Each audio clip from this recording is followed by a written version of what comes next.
Welcome to the Between Dreams podcast. I'm Chris, I'm the host, and I know and meet amazing people who are doing incredible things with their life, and I bring them over here, and we talk about them and the things that they're doing to inspire you to get out and do something of your own. Today's guest, it's Justin Willman. Hi. Hello. This is pleasant. Yeah. And cozy. Hello. Hello. You were just saying how my name is saved in your thing as Chris from Penn State, and that's because I met you when I was a student at Penn State University. You came as a performer to the school, and I was a student, and I was in the juggling club, and the Student Programming Association people wanted an opening act for you. So we were probably a very bootleg version of a juggling variety show to open for you. In the hub, right? In the hub. In the hub. That's what it's called there. You've been to thousands of universities, you knew that the Penn State one was called the hub. Penn State was always like one of the top-notch college visits because you knew, I mean, first off, it's a huge university, so you know that you're going to go into a proper space with hopefully good tech, and they'll be able to see you and hear you. But I think it was like orientation week. So I imagine it was mainly geared for freshmen who didn't have classes yet. Does that sound right? Sure.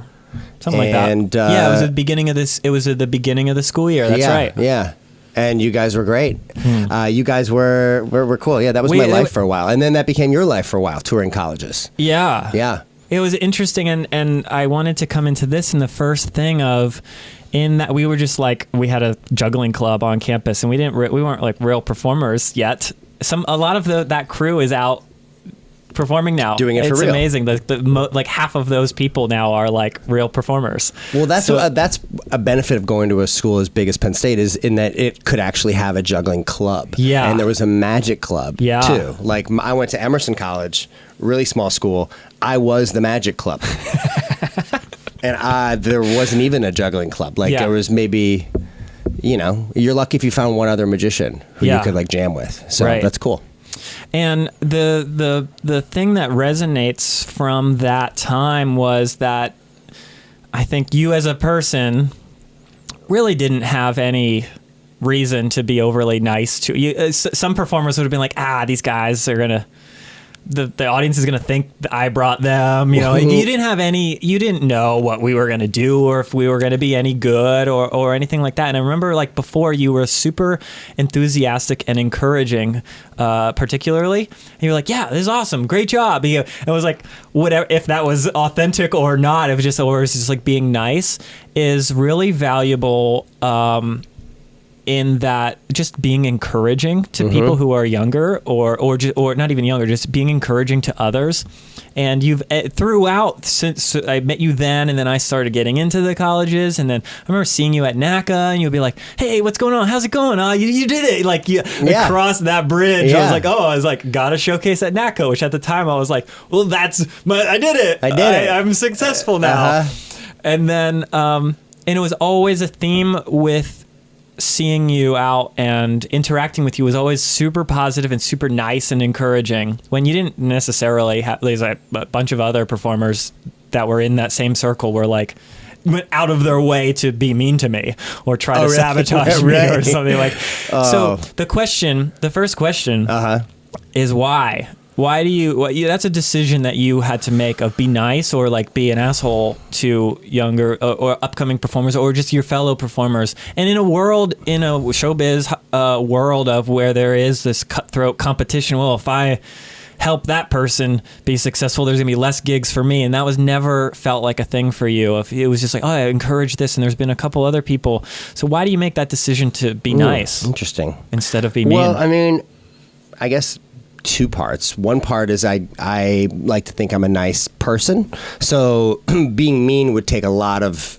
effort. Like I'd have to try to do that. Yeah. Like, if I get cut off in the car, or if someone is like a blatant asshole to me, I'm like, well, they deserve for me to be mean to them, or for me to tell them that the service is bad or something. And that is a taxing thing on me. Like it's not comfortable. Like I only do it when I have to. And sometimes you have to, just because you need to stand up for yourself.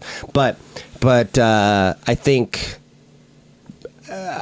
for a fellow entertainer and for a bunch of fellow entertainers, I feel like when I was in college, I had people who were really, really nice and supportive to me. So it's not just that I think being nice just is my default, but also I know how important support is. I know how also memorable your interactions with anybody is at that age, especially people who you might look up to just because they're a couple years ahead of you or are doing the thing that you hope to be doing when you get out of college, and like just their support, like you'll never forget it. You'll also never forget if they're rude to you or if they're mean. Like you would never forget that. Yeah. And I've had people who I remember like I remember how nice Lance Burton and Matt King always were, and then I'll never forget when I was a kid, like my one interaction with like Penn Jillette after one of their shows. Not that he was blatantly mean, but it was just kind of like really dismissive, like. I don't have time for you, kid. And I like never forgot that. Met Jay Leno at a book signing when I was a kid, and he was like really, really nice and listened to my dad talk about his 14-year-old magician son. And I never forgot like just how nice he was. So I feel like by default, I don't see anything bad that can come from being nice. And I don't see anything good that can come from being a dick. Unless you really want to crush someone's dreams in hopes that they won't end up being your competition. But it's like your life is dedicated to that instead of just going and getting a gig somewhere. Yeah, like I just feel like good. It's a better brand and a better life to just kind of spread positivity. I feel like. Spreading negativity just would eat you up inside. I don't have the stomach for it. But I think in terms of like the competition part, I like to think there's enough gigs for everybody. And you guys are, jugglers, entertainers. So we're kind of like somewhat competitive, but also not really. Like I think I feel like I'm equally supportive and positive to other young magicians who many of whom now have gone from like being my, mentee to now fellow competitors and and I will pay that price over just being negative to people. I will lose a gig as an adult to someone who I was supportive to versus the alternative. Yeah. My good story from that is another person who was a college performer back then who came to Penn State was Norman Ing. He was a magician, and he was the same thing, just so positive and supportive. We went to see his show, and we were like, oh yeah, we're jugglers and we're doing this stuff, and we would love to do this. And I remember right after I finished, I sent him a message. I was like, hey man, I'm like, I saw you come to the show. Like, I don't know if you remember us. We're like the juggling club or whatever. Like, we're trying to do this. We don't know really where to start. I know there's all these things. And long story short is he sent me like this huge email, and it wasn't like a copy and pasted. I'm going to send this to all the people that down and it was like all the thoughts that I addressed. He was like, okay, cool. So this and then this, and I was like, it took him 10 minutes or something, 20 minutes, or an hour maybe to write that out. And it was the same thing. It resonated with me always. I was like, this guy is amazing because he tried to help me, and it eventually then the whole thing of that was then eventually like he wanted to stay home more, and he started an agency, and then he brought me on for a couple of years into his agency, which was booking me out. So he was, by being encouraging, he was making money off of me because he helped me become successful. But a win-win too. Yeah, and it was like most people, we're not going to start an agency or whatever, but like that process was I was like, oh, I'm willingly paying him money to help me book shows. And I trust him because I know he was like so nice to me. And so that was how I wanted to start the podcast. I mean, and it's not just I guess I'm saying thank you on behalf of me. And I know you that's, as you said, that's your nature, to be nice to people. Because I've seen you in other shows and it's like always positive. Yeah. That's great. Well, thanks. That's that makes me feel good. But I think it's also like you're not just like giving the gift of niceness. I feel like those rewards come back to you. I feel like because people never forget, even if it's not just other performers, but if it's just meeting some people after the show, or they say hi, or they want a photo, whatever, like people will never forget that one interaction with you. And if it's a lousy reaction, the great show will be like the secondary thing they remember. We loved his show, but man, he was kind of rude at the Starbucks when we saw him the next day, and just loyalty and repeat fans and more people coming to your shows, like the benefit of just being pleasant is tangible. And I think there's that recurring, and also you have this thing of like this kind of long-term goal, kind of in a way of like just building this thing. And you have a bit of an evolution, as we all have an evolution in career-wise, of like starting off here and then seeing this new goal of like, so like I met you doing colleges, but before that you were, as most variety and magic, doing probably small birthday parties and you're like a little kid for your peers. Then you get to like colleges and whatever, it's like corporate things, and then like more TV stuff, and you've kind of taken the whole spectrum of like going, like evolving into like the next big thing. So somebody looks at you right now, and also now you have a Netflix special or Netflix series coming out. Yeah. And there's there's going to be a lot of people who are introduced to you for the first time. Right. Because of this new thing. Right. Throughout every step, there's like, oh, they're going to see this thing. Like, and there's going to be people like, well, I could do that. Or how did he get so lucky to get this this series? What they don't see is that you started doing, birthday parties when you were a kid, and then you were touring 100 colleges a year, which is like cool, but also like a tedious job. Yeah. And throughout all of that process, you hit inevitable failures, roadblocks, and dead ends. Despite that, you're here with this backlog of like really great things. Of course, we don't showcase all of the things that didn't work. Sure. How do you not lose inspiration and lose that drive to hit this thing when, that's 1 out of 100? Yeah. And you had to go through the 99s to get there. How do you what drives you to keep going at that goal when it's like the world sometimes seems to be like being like, nope?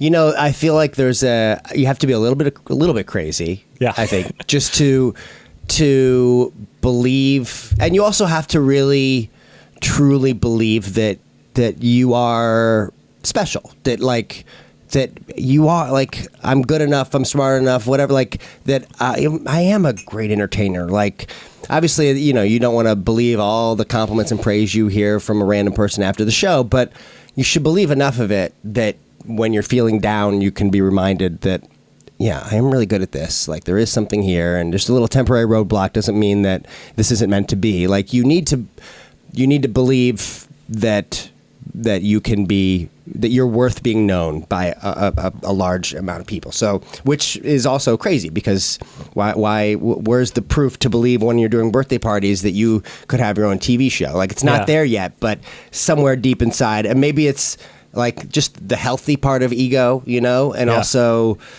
without being a cocky, pompous, like, I'm the best. Like, there's just like there's a yin yang of just being kind and humble, but also believing that you have something worth spreading. And that, for me, is what got me through kind of maybe the ebbs and flows. So, like, doing kids' birthday parties is my bread and butter for many years. When I first came to LA, I think it was maybe for 7-8 years, it was kind of just like the hustle. And I loved doing kids' birthday parties.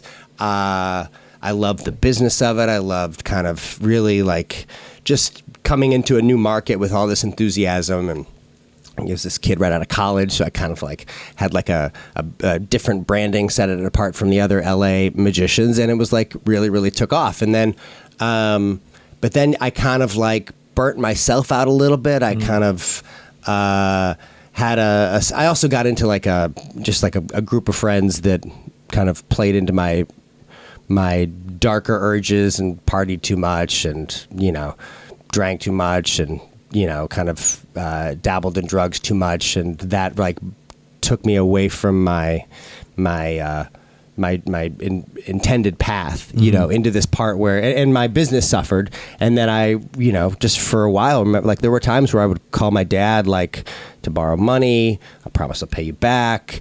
And he's like, why don't you, like, literally like talking me into trying to get a real job. Why don't you do this? Why don't you try to get a job, be a waiter for, like all these things that that my parents always had believed in me and believed that I could do it. Hearing them even hint at the fact that maybe it's time to like cave in, or maybe it's time to fall back, like was a big wake up call for me. So that inspired you rather than increased the doubt. Well, it definitely turned the mirror on myself to realize that like, hey, this wasn't the plan. The plan wasn't to really be crushing it and then kind of get lazy and then really be barely getting by for a couple of years. The plan is to like go on to the next thing. So that's what, it just so happened that that's when I then kind of discovered the college market and managed to get in at kind of just a perfect time where I didn't have to like have a showcase to show up. I just kind of went to a NACA with Tim and Rich at GP Entertainment, who were great, and just kind of like worked the booth and managed to transition from birthday parties to colleges, really at a time where I could have like retreated back to St. Louis, and like, kind of given up on that next step. So it was a nice wake up call. And and then for a while I was like doing half birthdays, half colleges, which was tough because you kind of got to book these colleges far out and feel, the birthday parties also book far out. So, you kind of have to give and take a little bit. But then the colleges became the thing. And then I was back on track. But then trying to pursue the LA kind of whatever it is we're out here doing, like I wanted to parlay into hosting and, and acting, and those were 99% failures, right. Like just no, just not the right thing. And those really suck for a long time. But because I had like the magic that I had control over, I was able to not like take those rejections so personally. And a lot of people don't have that luxury, if you're out here just as an actor, this is your thing. And if you're getting rejected at least as much as I was, like without something that you are also equally passionate about to cling to, I could see that being really devastating. So yeah. What resonates for me is those moments of not giving up on whatever it is. Like, I find that there's just tons of, and myself included, I'm like, well, I don't know. He's like, should I just go get a job? It's like, and everyone I've ever talked to has that moment at some point. They're like, I don't know. But then it's like, it's always for me is like, well, I know how to get to where I got now. Right. Which if I would have told like my Penn State version, Chris, hey, you're going to be out in LA first, that's enough. Mm-hmm. Hey, you're going to have a place in LA. Right. But you're whatever that is, like that's okay, great. I've already exceeded the thing. Like I grew up in Pennsylvania. Yeah. I was like, there's some town that, most people don't leave. Yeah, I remember when I was in high school, I was friends with Eric Buss from some magic competitions. He was a couple years older than me, and I would talk to him on the phone, and he'd be out in L.A. in his apartment, and I was like, what's the temperature there? He's like, dude, it's like 80 degrees. Oh, my God. And you're just like chilling? Yeah, I'm just working on magic today, and it's Tuesday.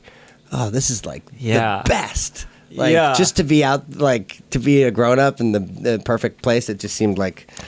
So there might the goal. So there might be something in that of like we oftentimes most of us like are harder on ourselves than we so give quickly credit for. Forget what would have been enough for us just like a year before, which is crazy. Yeah.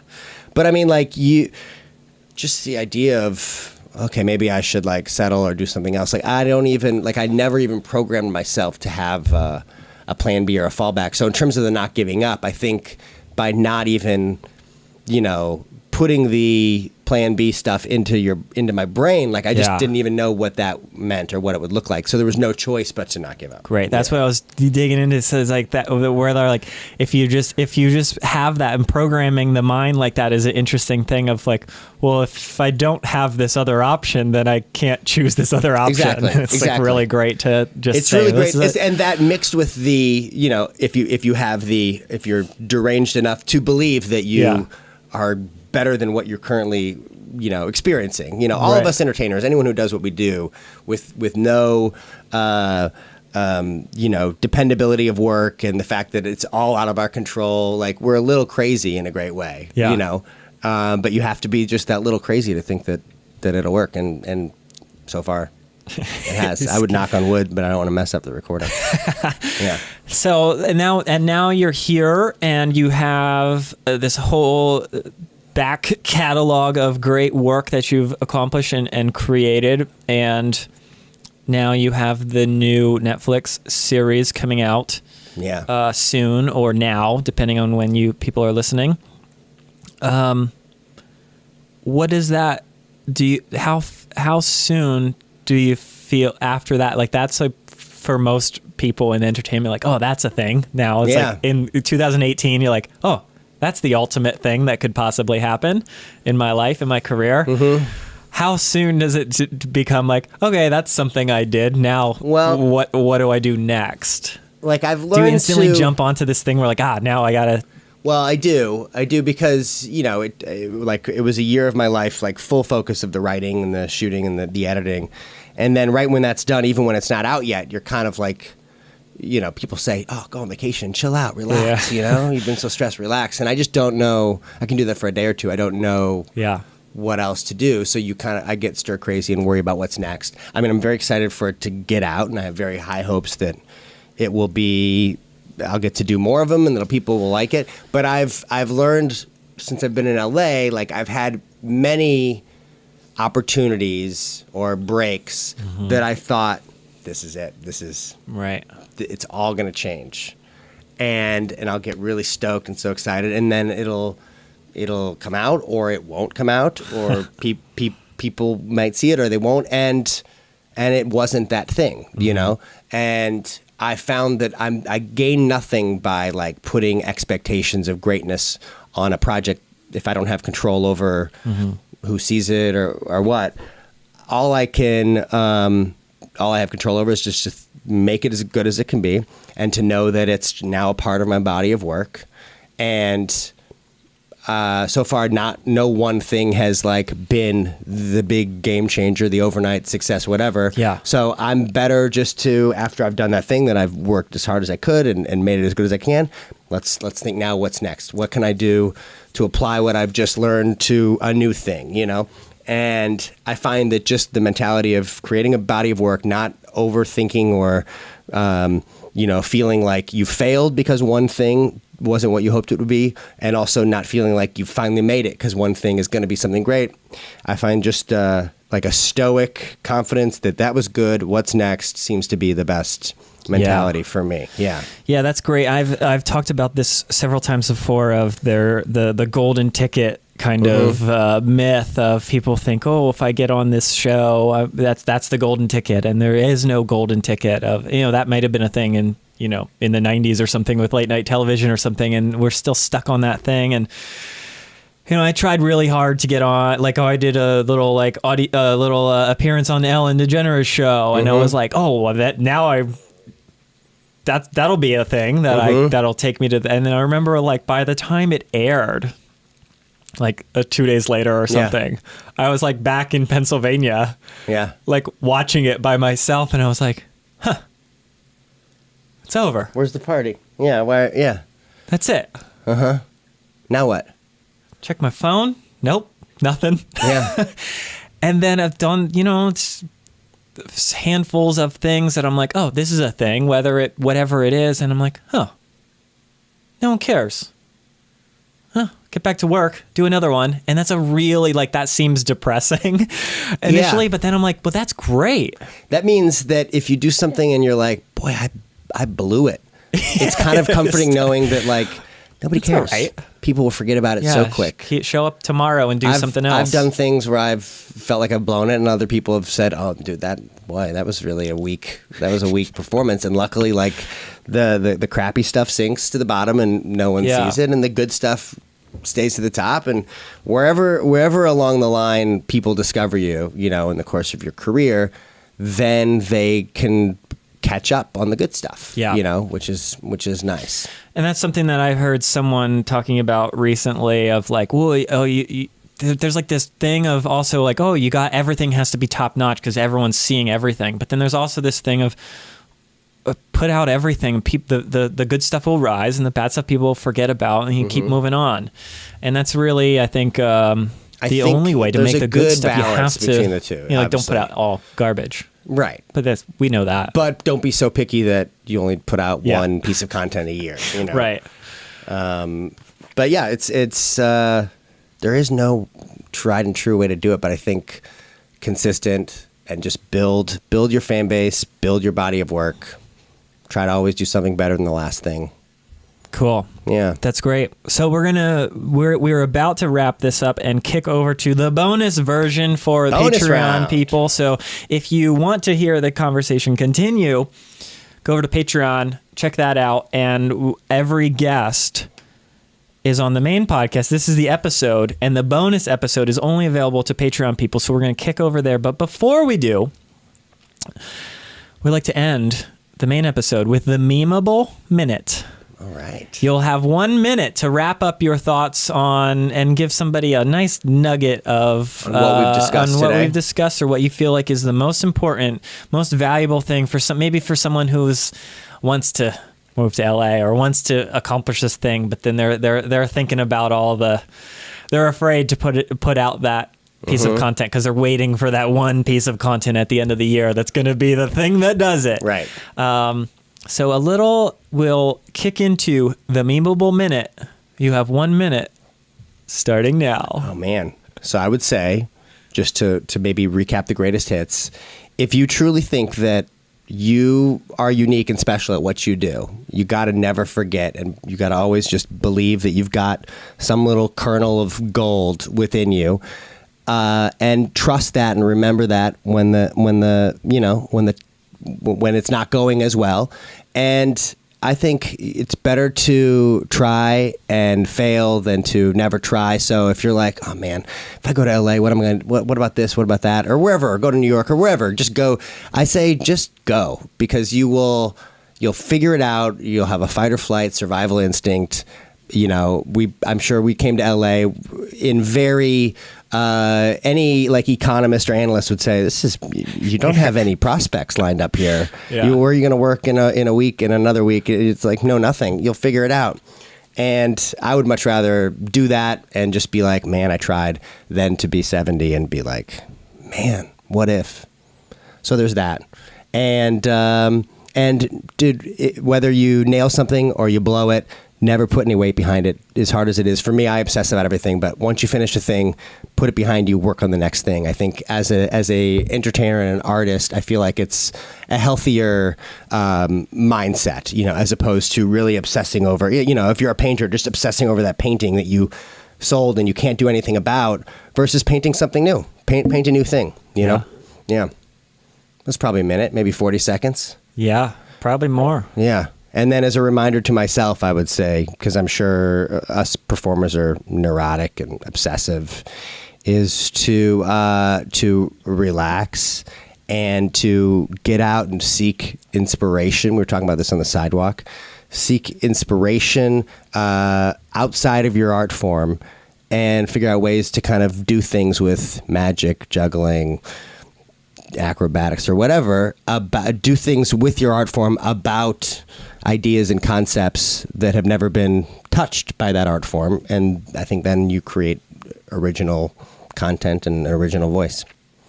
Great. Yeah. Amazing. Hope well, that made thank sense. you so much. We're kicking over to the bonus. So head over to Patreon and jump on. Now we get to the good stuff. Now we really talk. The real. Okay, we're going over there now. See ya.